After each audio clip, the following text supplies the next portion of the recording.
Making headlines. President and First Lady depart for Hajj pilgrimage. President calls for collective action to mask tobacco's appeal. And domestic electricity tariff rates are set to drop starting June.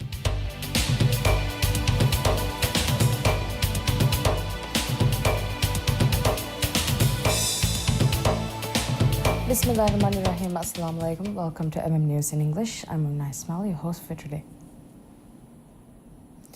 President Dr. Mohammad Muiz and First Lady Madam Sajda Mohammad departed for Saudi Arabia this morning to perform this year's Hajj pilgrimage. The President and First Lady, along with the accompanying delegation, will remain in Saudi Arabia as special guests of the Saudi government during the pilgrimage. The delegation includes Minister of Finance and Planning, Musa Zamir, Minister of Islamic Affairs, Dr. Muhammad Shahim Ali Said, Minister of Foreign Affairs, Dr. Abdullah Khalil, and Minister of Sports, Fitness and Recreation, Abdullah Rafiu, both accompanied by their spouses. They are joined by Chief Imam of Islamic Center, His Eminence Sheikh Muhammad Latif, and his spouse, as well as Chief of Protocol, Muhammad Shahudi. In a World No Tobacco Day message shared on his official X account today, President Dr. Mohammad Muiz calls on Maldivians to join collective efforts to unmask the appeal of tobacco and nicotine products. In his post, President Dr. Muiz emphasized the recent tobacco control reforms should be seen as not restrictions, but as vital steps towards safeguarding the nation's health and future.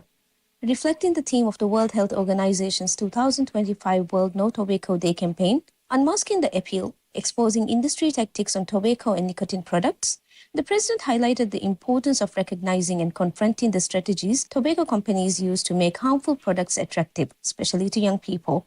These tactics include glamorized marketing with sleek designs, vibrant colors, and enticing flavors, as well as packaging that mimics sweets or cartoon characters to target children. Additives and coolants are also employed to smooth the harshness of tobacco and nicotine, making it easier to start using and harder to quit. President Dr. Muiz reiterated the government's firm commitment to preventive health care, pointing to the 2024 ban on vaping and the recent ratification of the Second Amendment to the Tobacco Control Act. This amendment introduces a generational ban on tobacco products, prohibiting their sale to anyone born on or after January 1, 2007. This policy supports the broader goals championed by the WHO to protect young people and promote a healthier, tobacco-free generation, including restricting flavors, tightening advertising rules, and regulating product designs to reduce the appeal of tobacco products.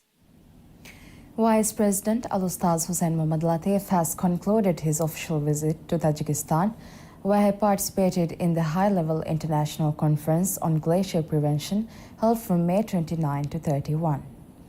The visit reaffirmed the Maldives' dedication to international climate dialogue and its resolve to strengthen partnerships for sustainable development.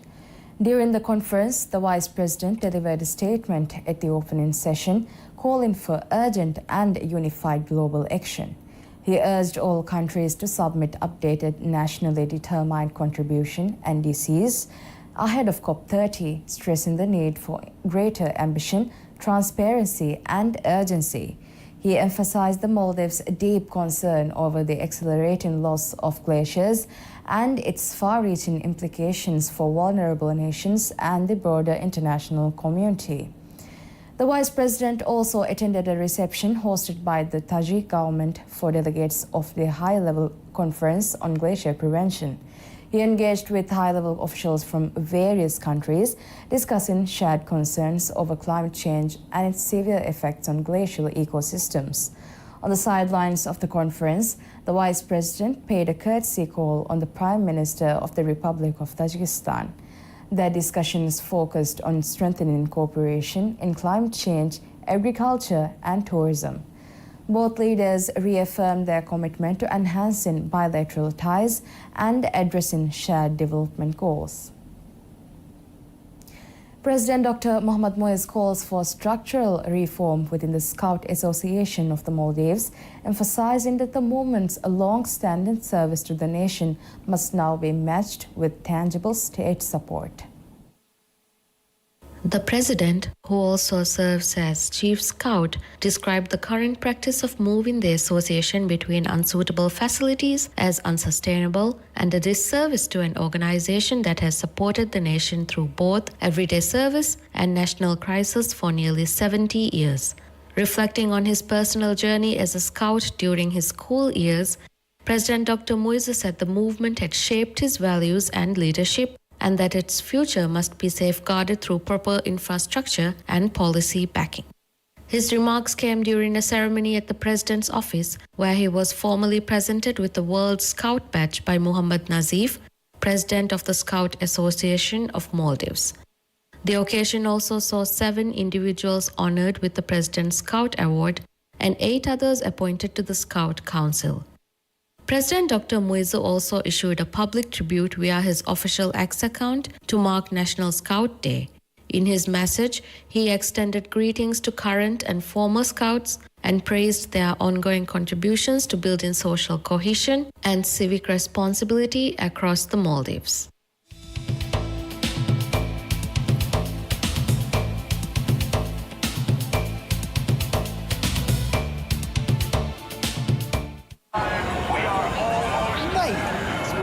In here today. Of course, bro. It's the kickoff. It's the new Premier League season. I'll be ready. Get loud. This is new faces, latest drip, and fresh trims. It's time to believe. The greatest league in the world is back. Brought to you by MediaNet. Kafa, tiga pocket and the contact phone lani. Kafa, passport at the family gilligiayo. Kafe, Kanitani, for shigilligiayo. කොක්කො හාස්නුවේ කාෆෙදනි හජ්ජන් උම්රා ප්ලෙන් නගැග කොංකමක කාෆ හාස්වාම්වි ඉතුරු මාලුමාත් එලයිඩ් mobile ලෙප් අදි myelite.mv එලයිඩ් ආයිලාය මර්හබා.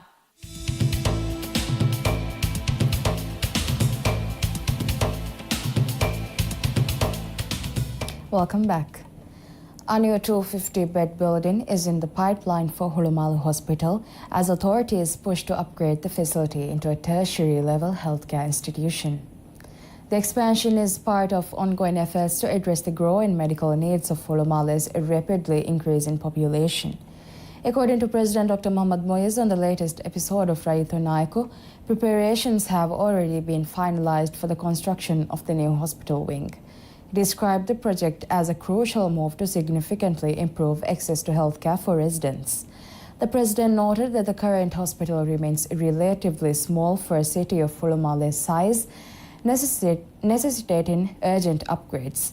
He highlighted that the emergency room has already been expanded from 7 beds to 14, and additional services such as dialysis are also being enhanced, with plans to complete the upgrades by the end of July. President Dr. Muiz reiterated that strengthening Hulumalu Hospital remains a high priority for the government, positioning the new 250-bed facility as a cornerstone of this healthcare transformation. Domestic electricity tariff rates in the Maldives will be reduced starting June 1, 2025. The decision was confirmed on Friday night through a post on President Dr. Mohammad Muiz's official X account. He stated that he has instructed the relevant authorities to implement the tariff reduction in a sustainable manner and outlined a proposal for doing so. Under the new rates, households using 100 units will pay 1.25 rupiah per unit, down with 1.50 rupiah, while those consuming 200 to 300 units will see rates drop from 2.15 rupiah to 1.70 rupiah. The decision was confirmed on Friday night through a post on President Dr. Mohammad Muiz's official X account. He stated that he has instructed the relevant authorities to implement the tariff reduction in a sustainable manner and outlined a proposal for doing so.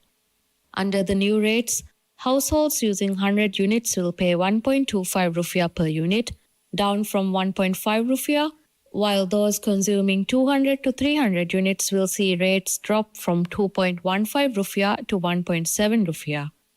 The 400 to 500 unit tier sees the largest reduction, dropping from 2.95 rupiah to 2.66 rupiah per unit.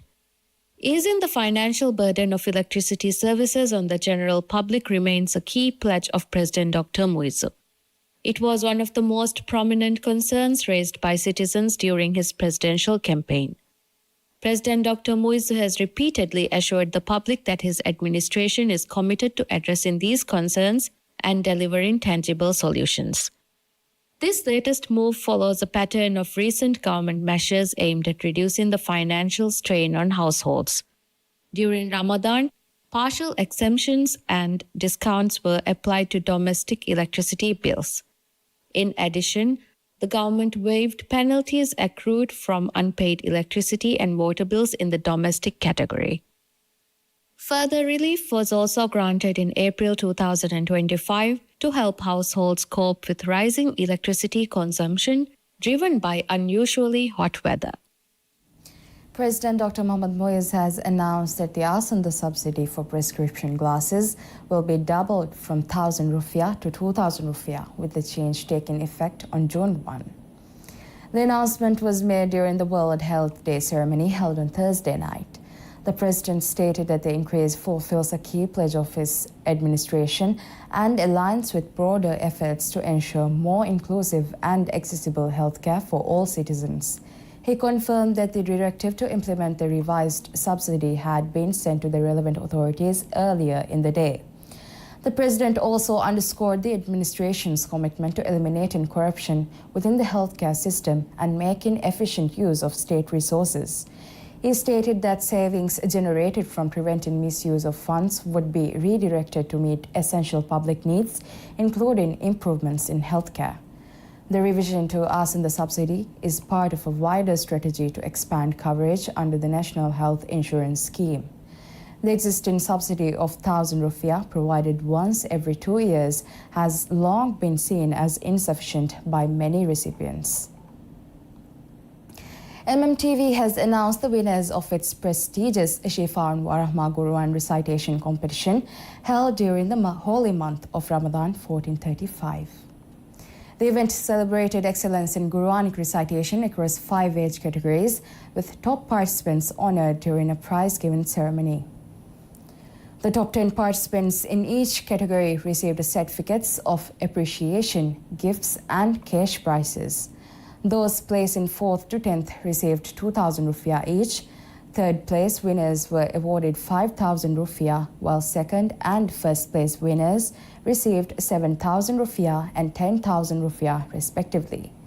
The competition was adjudicated by esteemed lecturers from the Maldives Islamic University, Algari Ibrahim Shifa, Algari Ibrahim Ramzi, and Algaria Fatma Rashida.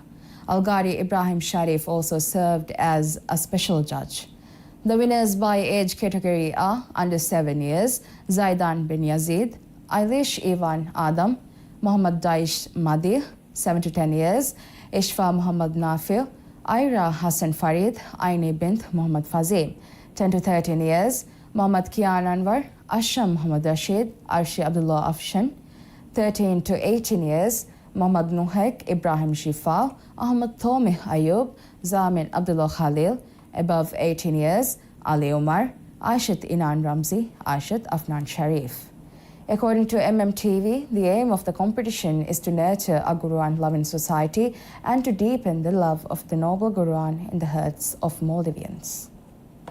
That's all we have for you today. Thank you so much for watching and have a lovely day ahead.